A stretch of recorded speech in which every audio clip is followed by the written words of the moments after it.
So it's not like you're doing, sorry, it's not like you're doing like both at the same time. But I think it definitely is a really great major in terms of like at Berkeley in general, since in Berkeley you have to declare to be a computer science major, but in this specific major you don't have to worry about like getting a GPA or something. And CS is really competitive in Berkeley since it's like one of the top majors. So definitely if you are looking to apply to the program, it's a pretty good one. I see. So is this just like a program in Berkeley School of Engineering, or is it some other school? Yeah, it's the School of Engineering. So if you're in the College of Engineering, you're already declared as a major. But then if you apply to the Letters and Science College, which is like their general umbrella college, you actually are undeclared until you take 5 prerequisite computer science courses, and you have to reach a certain GPA to declare, which is a little bit tough since like Oh, okay, I see. just finished applying and now you have to do like more applying in a certain I see. Thank you. Sarah, I noticed that your hand is raised, so go ahead and I think you're muted, Olivia. Or your mic, yeah, you're good. Okay, can you hear me now? Yes. Perfect. So Sarah, your hand is raised. Feel free to either unmute yourself or type your question into the chat and I can relay that message to our panelists. Hi, yeah. So I kind of had a similar question regarding like the schools within a college. How easy is it to like switch a major if you're like within the School of Engineering? So for Berkeley, I think there's 7 colleges in total, but the main ones are College of Engineering and College of Letters and Sciences. So within engineering, it's pretty easy to switch a major. Within any college, I think it's pretty easy to submit a transfer request to switch majors. It's just a matter of like speaking to the right people. So as long as you take certain courses and do it pretty early, it's pretty easy. As long as you don't wait until like third year or second year to do it, you'll be fine. But if you do want to switch like across colleges, it's a little bit more tedious since you have to fulfill the specific requirements in that college. So if I wanted to switch to like LNS, I would have to take like all of their breadth courses. They have like humanities requirements and English requirements, and I would have to take all of those on top of like new major requirements. So yeah, hope that answers your question. I noticed that Japshi's hand is also raised, so go ahead and ask your question. Thanks for announcing my name correctly. I have a question in regards to like the UC applications rather than like the program itself. So my question is, how does it like different from the Common App ones? And which one do you recommend? Because like I don't want to apply to too many US schools, but I think all the UC schools are like higher on my list. So I'm wondering, like, is the process even a teeny bit easier than the Common App ones? And what's different about the UC ones compared to the Common App? That's a great question. Definitely great to ask that now since I was very confused when I was applying to the UC system as well. In terms of the differences, the UC app, unfortunately, I think it's a longer application, but that doesn't mean it's harder in any sense. I think like it's just a matter of more sections to fill out. Like I think in the Common App, you have an essay section, you have grades, you have activities, and those are like the main 3 that you need to like do things for, and then recommendation letters, etc. But for UCs, you have to self-report your grades. So like you have to enter all the grades yourself basically. And then you have your extracurriculars and activities section, which is 20 instead of like the 10 that Common App has. And then you have to write like a paragraph for each, which is pretty important. And then the essays, you have 4 essays. So they usually stick to the same prompts. I think every year for the UC system, it's like 7, and then you choose 4 of them. I don't have any specific recommendations for which ones you should opt for. I think it's a matter of just figuring out like what story you want to tell and then which prompt applies to the story. If I were to give any advice for essay writing in the UC application, I think like don't choose your prompt first. Let the prompt like choose your story, if that makes sense. Like write your story first and then like choose which prompt like aligns with it. I think that was the best way for me to go about my essay writing, since like if you just choose 4 out of like the blue, you might get like very limited in terms of like what you want to write. And yeah, I think like for me, I chose like the leadership one, the community involvement one, and then the other 2 are like about personal growth. So just make sure you have a mixture of like things that are more applicable to your activities, as well as like more applicable to who you are. So Can I ask a follow-up question if that's okay? yeah, for sure. So talking about like the essays and like the categories, I know you'd mentioned like marks are always a great aspect. Now let's just say on like one of my courses last year, I didn't do that well compared to like all my other ones. Like, would that impact my overall like application, or do they kind of look at more about the essays and that, I guess, aspect of the application? Yeah, for sure. I think if you only have one grade, and if it's just like a course grade that's kind of standing out in terms of not as high as your other grades, for example, I don't think it's that big of a deal. It definitely depends on what the course is, though, like what the course is, also like how big the, if it's an exam, it might be a little bit stand out-ish to the admissions officers. So I would say like don't worry too much about it. Use your own judgment in terms of like how you think it will affect like the program admission that you're applying to, as well as like if this course is really like sought after, like if it's math, for example, like that might be a little bit like it might look a little bit differently in the admissions officer's eyes. But if it is something like that you feel will disadvantage you, you can always put that in the additional information section if something like did impact you, how you achieve that grade, for example, like if there's a certain family issue or like a certain circumstance that made your academics kind of decrease that year, for example, like you can always put that in the additional information section. But yeah, I hope that answers your question. Thank you so much. Let's have Sarim ask his question. This question is for like both panelists. There's like sort of like general information of like what you should have on like your activities and awards, but like to ask specifically to like two people, like what regarding like CS did you guys have? So was it like an internship or was it like competitions, and then like regarding like awards, were you guys in EECS or something else? So just regarding that. Eric, do you want to take this question first? Yeah, I can go first since Kelly's been answering other questions thus far. So I think like Kelly, I didn't actually apply to computer science directly, and indeed, I'm not sure why I was started here because I'm probably not doing computer science like only computer science. I'm also doing math as well. But initially, I actually applied to physical sciences, so I kind of switched around with the STEM major. Obviously, like using your common sense, this is sort of a dirty strategy, right? Like you apply to something else, but then when you get in, you're like, oh, I want to do this instead.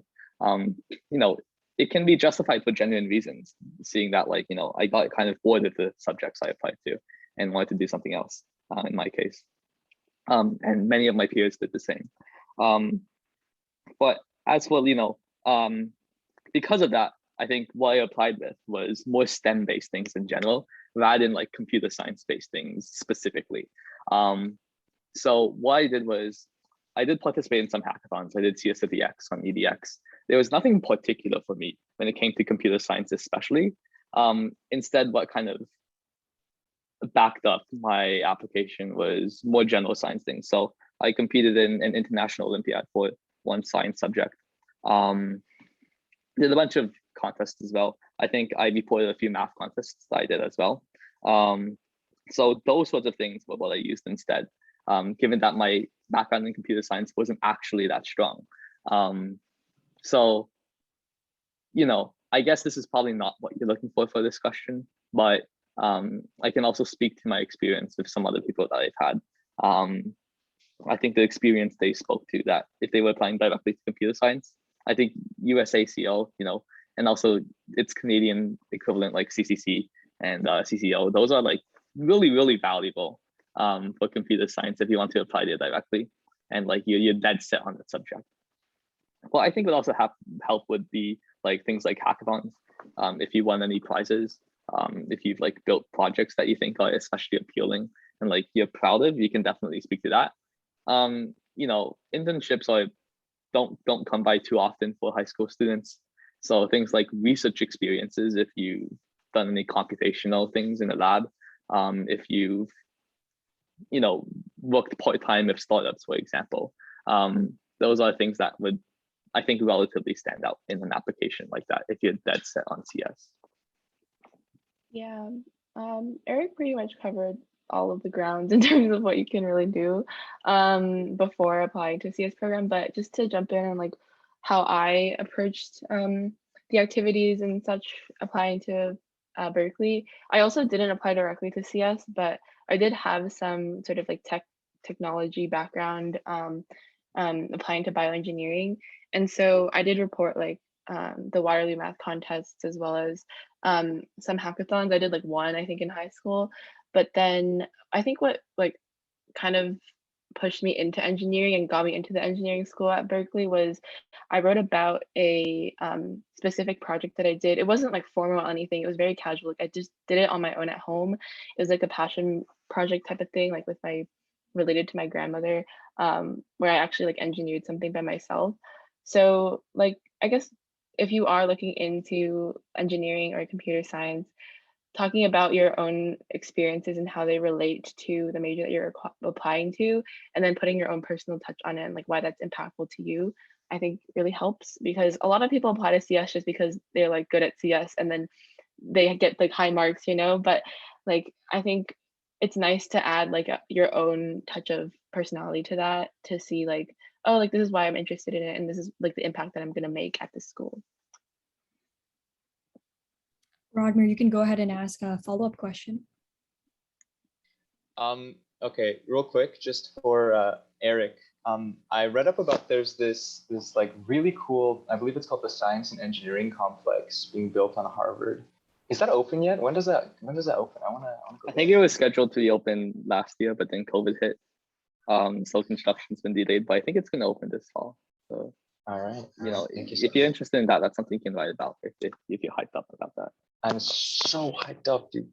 For the rest of you, if you're not, Thing is, it's like because like there's already a science center, which is like the old building next to the yard, and then the new campus is going to be built across the river, I think, in the Alston area, next to like the law schools and the stadiums and stuff. So it's going to be in a different part of the town, actually. So, yeah. But I mean, I've read about it, and like I guess if you go into bioengineering or some like engineering related field, then you'd be doing a lot of studying there. All the engineering kids would be located across the river, which would make things a bit inconvenient for the commute, because like you're gonna like a 10-minute bus ride. Yeah, but you know, yeah, there's always been a bit of segregation between like the people who just do usual college subjects and like the engineering focused kids. Yeah. But you know, I think that's also a benefit if you look at it another way. Yeah. Thank you. I mean, the building is beautiful.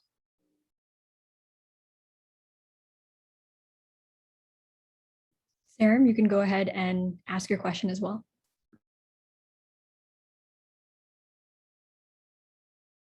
I think I've forgotten what I was gonna say.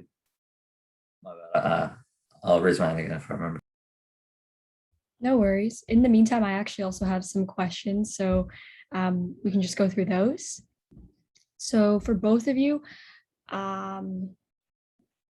for those who are curious about like your programs, what is the course like? What is the course load like for each of them? And do you have any friends who are studying similar areas or programs in Canada? And if so, like how does their workload compare to what you're doing right now in the US?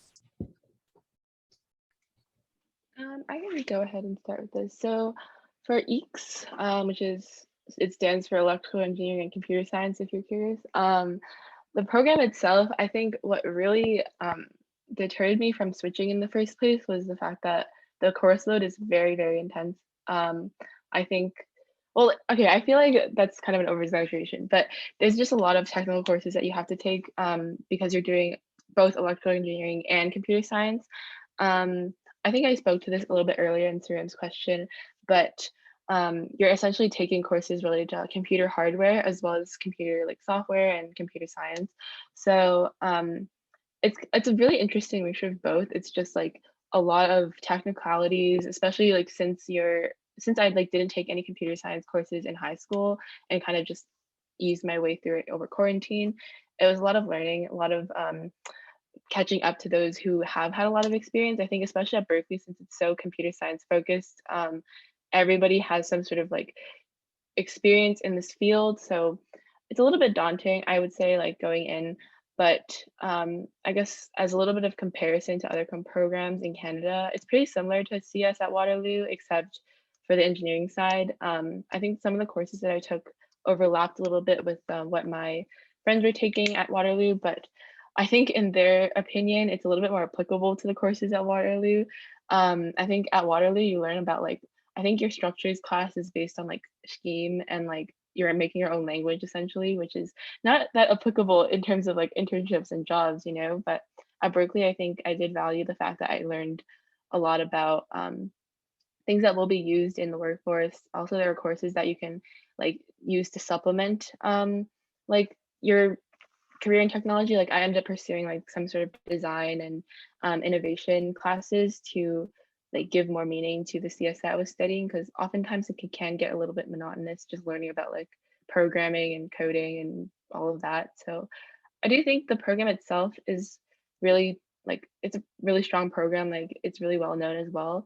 But definitely in Berkeley, there are a lot of opportunities to add to it from a technology standpoint, since the school itself is very well known for CS. Yeah, I mean, I can talk about comparisons if, you know, schools like Waterloo as well, because I've historically this past year I've helped some Waterloo kids with their problem sets as well. Personally, like the way Harvard does it, it's like your first year you don't have to declare anything. Like you can take whatever courses you like. There's like one mandatory course, and it's like a writing course. So like they very much do stress the more liberal artsy part, like nature of the college as a first glance, which really means that your workload is like as hard as you want to make it. Like I only took, I think, 2 or 3 CS technical courses over this entire year because I wanted to take like a harder math course. I also wanted to take an introductory econ course because it was like, it seemed fun, right? So like I had the opportunity to adventure around it a little bit more. And, you know, going into the fall, I can still declare that I'm in CS or I'm in applied math, and I'll probably have no problem with requirements. So I think like the lenience in that respect is a major draw of the college for a lot of people, I think. The fact that you can kind of do whatever you want to do and still make it through. And like there isn't like any caps on how many people have to declare a certain subject, right? So, you know, the flexibility is a great plus. That being said, I think as a result, from a technical perspective, the Waterloo kids had a worse time than me. I think the most challenging part of my semesters was not actually the data structures courses. It was actually the math course, because I took a really difficult math course. So I think talking to some of my Waterloo friends, what they struggled with was like, as Kelly mentioned, kind of the breadth and depth of technical courses that you had to do. There was one course I took in my spring semester, and you know, one of my classmates at Waterloo was basically taking like a harder version of it, talking about creating programming languages, not compilers, but creating interpreters for some languages, closures and all of that stuff.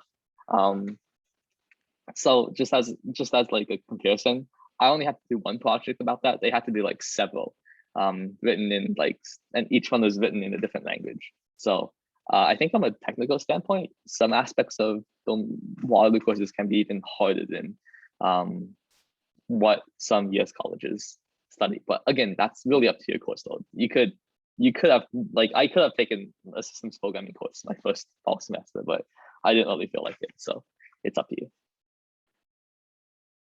And actually, as a follow-up to that, do you feel like now that you've gone through first year for both of you, is it worth it to go abroad? Why or why not? And then have you ever considered returning to study in Canada? I feel like for me, yes, I do think it was worth it. I definitely struggled with that question in first semester, since I was like kind of blurred between the lines of being at home and like going to Berkeley. So yes, I think like as a short answer, I do think it is worth it to some extent, because I feel like the academic content that you learn from Berkeley compared to Waterloo, honestly, it's pretty similar in terms of like the core foundational aspects that you need to get a job. You're gonna learn like what you need either way, right? It's just a matter of like, oh, which program you're in, as well as like what technicalities you're learning. But I think what really makes it worth it at Berkeley is just the vast amount of opportunities that you get. Like, I feel like that's a really basic answer when you're going to an American university, but like really stressing the point that like in California, in Berkeley, like you're really just right next to SF, like big tech, like startups. There's really a lot of stuff that you can explore, and you're not kind of like pigeonholed into a certain like co-op opportunity or like certain company that you have to like recruit for. There's really like so much that you can explore, whether that's biotechnology, whether that's like design related roles, whether that's software engineering. I feel like for me, like as a freshman, being able to network with people from like Berkeley who are working in like FANG companies, Facebook, like Instagram, or not Instagram anymore because they're part of Facebook, but like Microsoft, Netflix, all of that, like has really exposed me to kind of like what I can do in the future. So it's pretty cool, in my opinion. And yeah, I think it's worth it to like see how I will progress in the future years of college.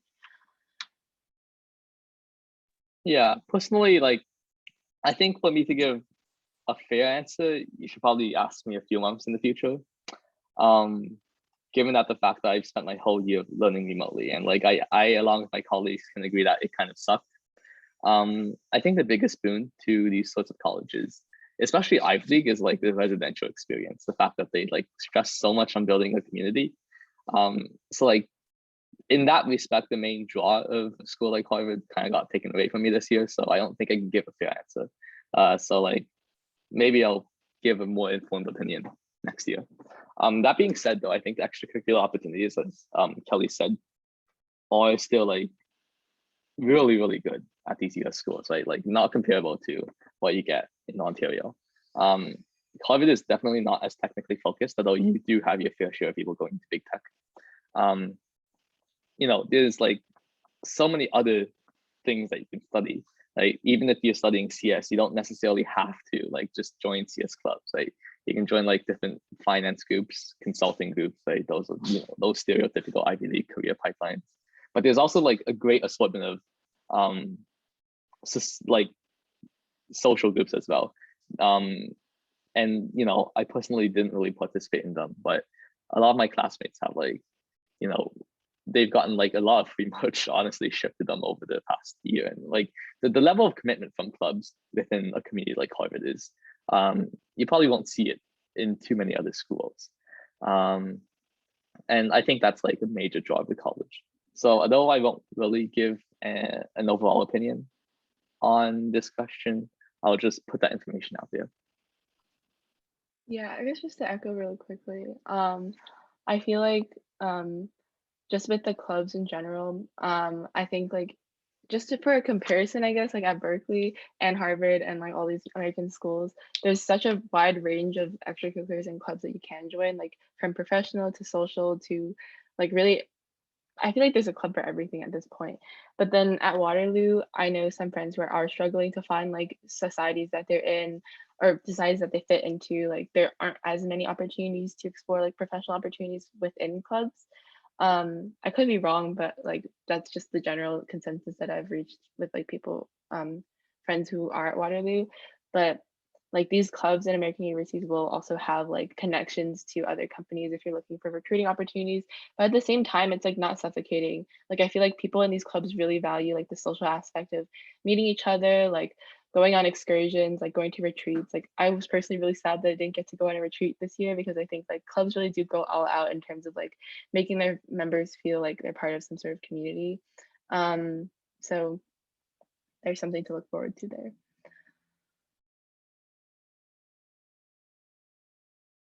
And another follow-up question to that, do you guys both plan on staying in the US to work, or have you considered returning back to Canada once you complete your studies?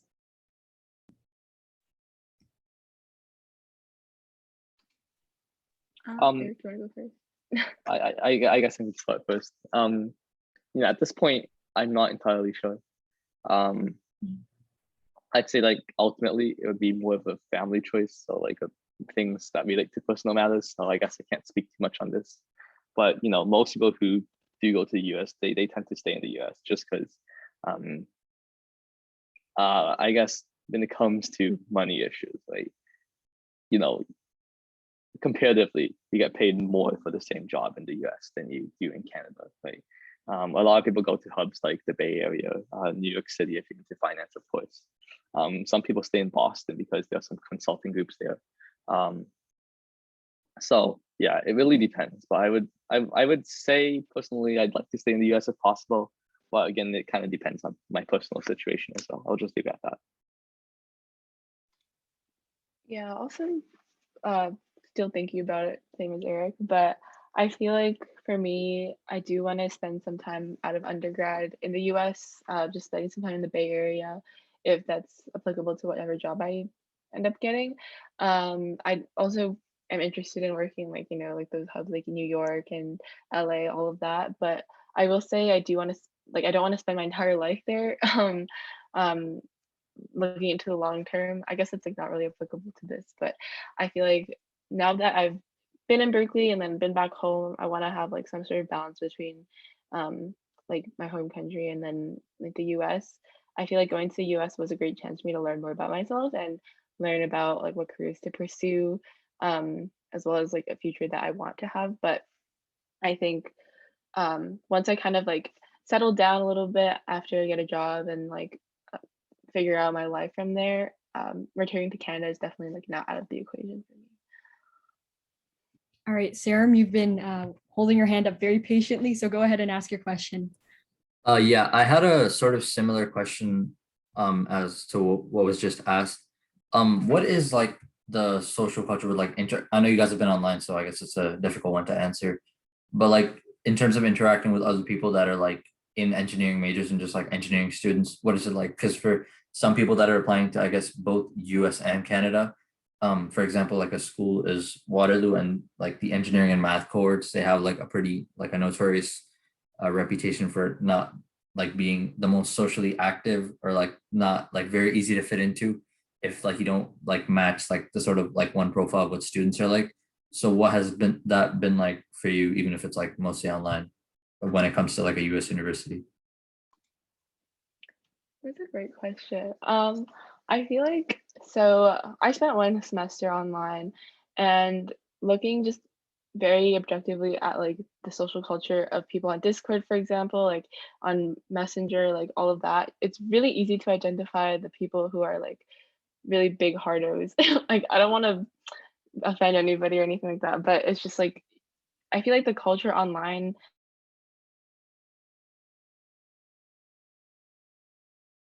they are really like intense about school, especially if you're in those um, big communities on Discord or on Facebook Messenger where people are constantly talking about school. But that's completely online. I think speaking to in-person community, I definitely was able to find like a group of people that were genuinely passionate about a specific type of like computer science or technology, and you know had social lives, I guess. Like I feel like that's a really awkward term to say, but like for example, I joined a club called Blueprint, which was it's a club that builds software for nonprofits in like the Bay Area and the US in general.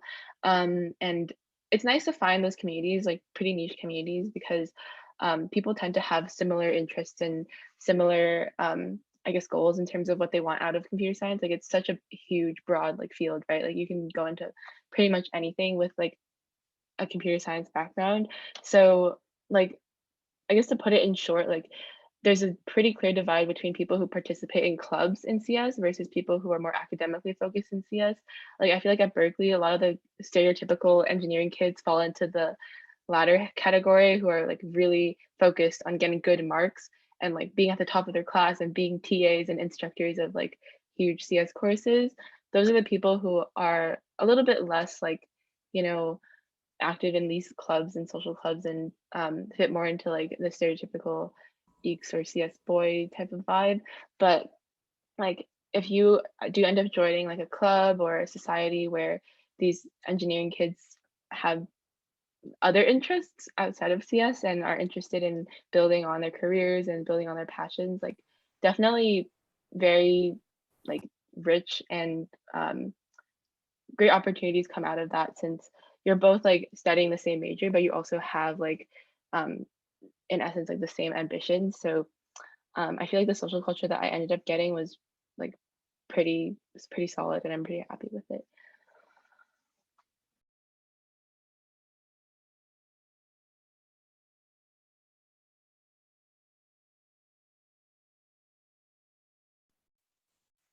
Yeah, I guess she Kelly sort of had everything that I had to say about this.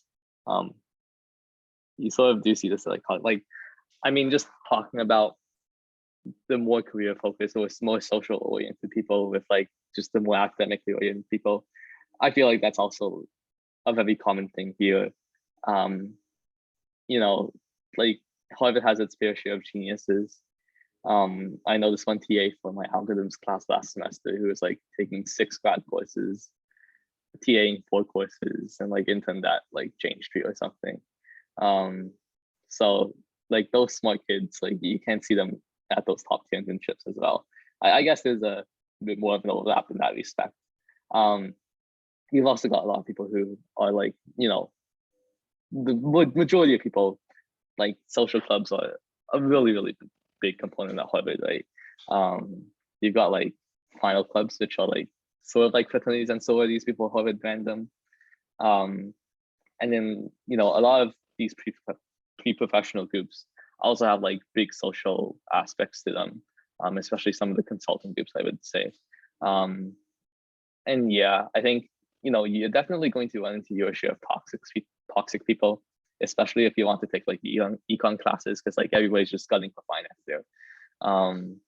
And, you know, the competition can be pretty intense at times. So I think it's just a question of like surrounding yourself with the right friend group, and, you know, networking is important, but furthermore, like finding some people that like you can feel like genuinely not stressed with, right? Someone with who you can share your concerns and like who actually genuinely feel like friends to you. You know, that's going to be tough online, but I think that's like in general a good way to navigate the social community. Awesome. Thank you for that brilliant response. And I see that Sareem has their hand raised, so go ahead. I had a question regarding standardized testing. So just like to get a general idea, like, do you guys take the SAT or ACT, and like, how did you study for it? You know, as someone who's already taken and is kind of like past that stage, what advice do you have, or like, what was your experience? Yeah, just that. I took both. I took the SAT like a year before I applied to college, and then I took the ACT a couple of months later. I honestly don't really remember my experience taking both because it was like 2 years ago at this point, but I will say I think studying for them is just a matter of like doing like looking at all the resources that are available to you online and really making the most out of practice exams and practice tests, and not really stressing yourself too much about it either, because I feel like again, similar to grades, standardized testing is like just a benchmark for you to reach before you like get onto the next round of like the evaluation process that colleges do. It's not really going to make or break you unless you have like a kind of weak-ish score. But I think the process for me was just a lot of prep over the summer, and then I took the test and ended up being like a decent score. I think the ACT for me was a little bit lower because it was online for some reason. Like I went to take it in person, but it was on a computer, and I practiced everything on a piece of paper. So that was a little bit annoying, but yeah, I guess that's my 2 cents for standardized testing. Yep. Apparently some colleges don't really require the SAT anymore. In which case, my advice is like take it. If you have a score you're satisfied with, like well, put your application, and like, you know, if you don't do well on it, you can just leave it out. So whatever. I took the SAT twice because I wasn't too happy with my first score. The way I prepared for it was just 2 means. First of all, I just bought a big prep book. I threw it. Second was Khan Academy. I just practiced it a lot, and like that was it. Maybe it took a month or so, I think. I didn't take it, like I didn't spend all of my time studying for it, and like you shouldn't as well. Like you're kind of just playing yourself if you do that. Because again, it's like it's just like another grade. It's not so important. And in addition to that, I think I took SAT subject tests because that was also required, I think. Not sure about, what the requirements are now. So I took math 2, chemistry, physics, those three. And then I just reported my scores. So yeah.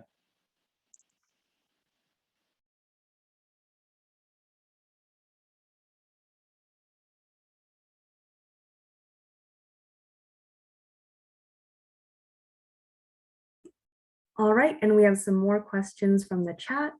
So for Kelly, how did the rigorous science courses propel you to choose a future STEM-related program at Berkeley? Yeah. So sorry, just to interpret your question better. In terms of science courses, do you mean like science courses taken in high school or in undergrad or? Yeah, so since you and Eric were both in the IB program and you took very STEM related courses, we're just wondering how did that rigorous science curriculum propel you to choose a program specifically related to STEM? Okay, got it. Yeah, so for me, I took biology and chemistry throughout high school, HL Bio and HL Chem or SL Chem. And honestly, I feel like those two courses like made me dislike science more than like it, like to be completely blunt. I think like it was just, I mean, I knew I liked natural sciences and I wanted to pursue some sort of like health science related thing in high school, but just in terms of the rigorous like academic curriculum that I had to do, it was it was, I think it did prepare me well for like undergrad and preparing for my major.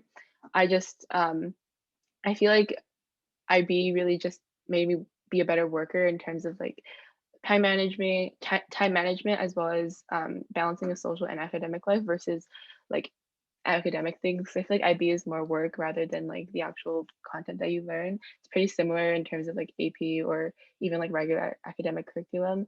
But I will say I wish I did take a CS class in high school. I feel like now that I am in a CS related field, I do regret sort of like not preparing for it in high school and not dipping my toes into it. I kind of like put it on the back burner for a long time. But yeah, I think like the curriculum that I did in Bayview made me feel more prepared to do a bioengineering major initially. But I think once I got exposed to what the actual career was like in undergrad, it was a lot different since in Bayview you're learning like foundational things like biology and chemistry. All those courses are really like they don't really give you a taste of how the world is or how the job in that career is like. But when I got to experience that a little bit more in first year, it allowed me to shape like what I wanted out of a certain STEM related field, which is where I am now. Yeah, I feel like my experience is a bit different because I took HL Chem and SL Physics and I enjoyed them. I knew for a fact that I was going to do something STEM related and entering college, just because like from an extracurricular standpoint, I had also done like a lot of academic competitions and a bit of research in those fields. I think the main benefit to that was I think just knowing how to adjust the workload. Like a lot of these subjects have a very methodical way on how you write lab reports, for example, or how you write answers to questions. And so that helped me, I think like the hardest course I took again was the math course. And that's really the defining academic experience of my past year, I'd say. So that helped me kind of get into that correct mindset of reasoning about problems and like understanding how to prove things, for example, understanding how to explain your thoughts, right? In the same manner, math contests also helped a lot in that respect.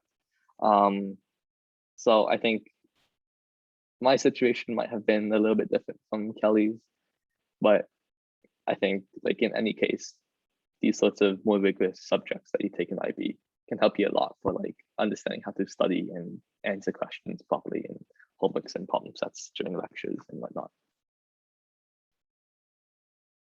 And actually for Jerry, since Richmond Hill High School also has the AP program, could you talk about if any of your courses in your AP courses help prepare you to choose your major when you arrived at Princeton? So like the APs I took were kind of just like very general. So I don't think that I was pretty neutral about them. So I was kind of in between Eric and Kelly. I'll just like whatever. These are fun, but some of them are boring. I'll say one thing though is like if you're taking APs to like stand out from regular applicants, like you probably want to self-study because at least I know for my school we're not allowed to take any AP courses until our like grade 12, which is already too late, right? Because then you don't get to take the test until May, and then by the time you already be admitted to school, so it wouldn't contribute to application. So if you do want to take the AP credits for application reasons, you probably have to self-study. I self-studied like 6 courses before grade 11. So like if you want to use them for application, I think that's what you have to do rather than relying on the school. Also, I'm just lurking here because my breakout room ran out of people. Everyone left. So yeah. No worries. Okay, it looks like Stellar has been raising her hand nice and patiently. So go ahead and ask your question. Yeah, so cycling back to questions about the admissions process. In terms of getting letters of recommendation from teachers, how did you go about it? Like, how did you choose which teachers you want to ask? And then like, also, how did you request for them? Yeah, I can jump in real quick. So for me, when I was applying to my Common App applications, honestly, I did it pretty last minute since again, I kind of like procrastinated in terms of choosing if I wanted to go to an American university or not. But how I went about it was I had a couple of teachers in mind who I knew knew me the best out of all the courses that I was taking. These are the teachers who, you know, I could have a conversation with outside of class. They knew like what my extracurricular involvements were. They knew what I was doing outside of school. So those are the teachers that I kind of narrowed down the list to, I guess. And then I had a couple of teachers who didn't teach me, but who led like some of the clubs that I was in and coached some of the teams that I was on.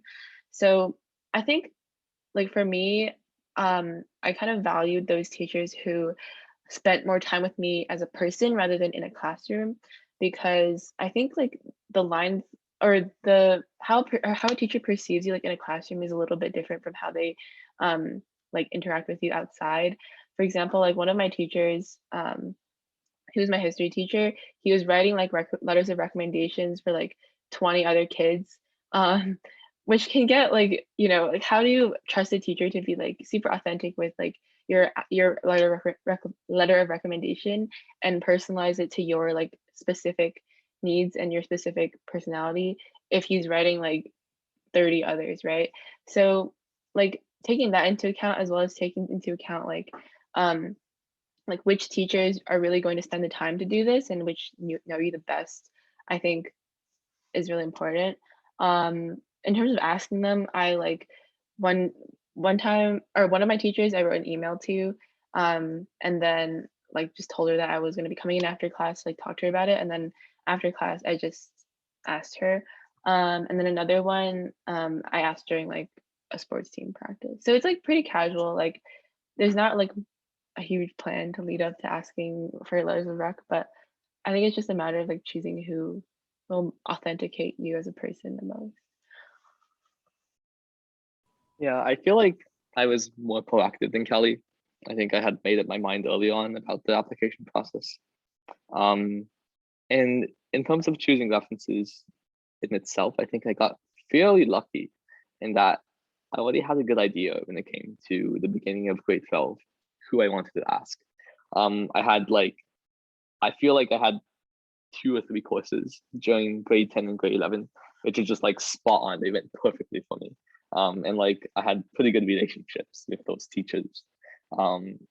So kind of thinking about who to ask was a natural choice for me. That being said, I understand that, you know, that's not necessarily everybody's case. Although like you do want to be thinking of like, you know, academic performance is significant. You want to think about teachers who will indeed recognize you, as Kelly said. I think something that helped in that respect was I approached them very early. I approached them like the second week of school, along with my guidance counselor. And in addition to like telling them my intentions of what what universities I was applying to, at least for early admission. I also gave them a very quick and informal CV about like the sorts of extracurricular accomplishments I'd done, just to give them a reference when they were writing things. Because in that way, they can combine what they've thought about you from your classes, along with, of course, these tangible achievements that you've given them in the list. And that just makes it the most convenient for them, right? So in terms of logistics, approaching them early so they're not too stressed yet, because as Kelly said, they're writing a dozen applications at least. And also giving them some materials to inform them are probably the best tips I can give. And quickly, just before breakout rooms close, Jerry, if you'd like to add anything else, go ahead, or Sarum can ask his question too. I think it was 30 seconds, so like Sarum can just ask the question. I had a question regarding like interviews. How like CS focused was it? Because from what I've heard, it's more like general, like they just ask you about like you as a person, but like I think like for like bigger schools, you don't apply with an intended major. But I guess looking at your application, like what kind of questions did they ask like regarding CS?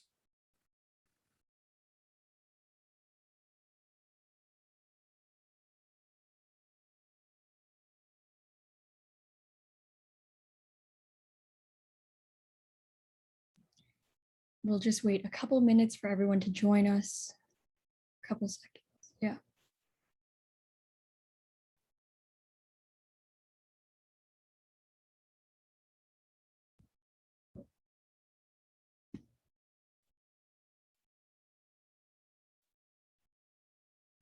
All right, since the breakout rooms are closed, we can just continue. So unfortunately, that is all the time we have today for questions, and this draws our American University panel to a close. Thank you again to all of our panelists for volunteering their time to share their insights and speak with us today. As well, a huge thank you to everyone who attended the university panel. We hope this gave you a little more confidence going into the university application process and the decision-making process. But if you have any friends or family who would also like to view these recordings for the university panels, feel free to let them know to sign up through the bit.ly link that was sent into the chat just now, and they'll be added to our mailing list right away to receive the recording. One more thing is we'd also like to extend a huge thank you to our sponsor for the event, Chipotle, for their generous contribution. And now I'd like to invite Tirka, our marketing coordinator, to announce the giveaway winner. All right, let's spin the wheel.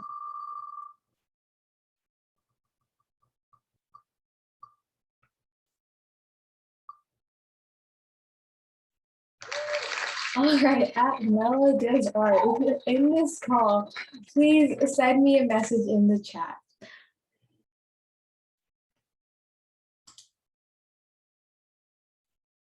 Yep, so just to reiterate what Tirka says, if your Mellow Does Art, just send a message to Tirka so she knows that you're here, and then you'll be able to redeem your vouchers.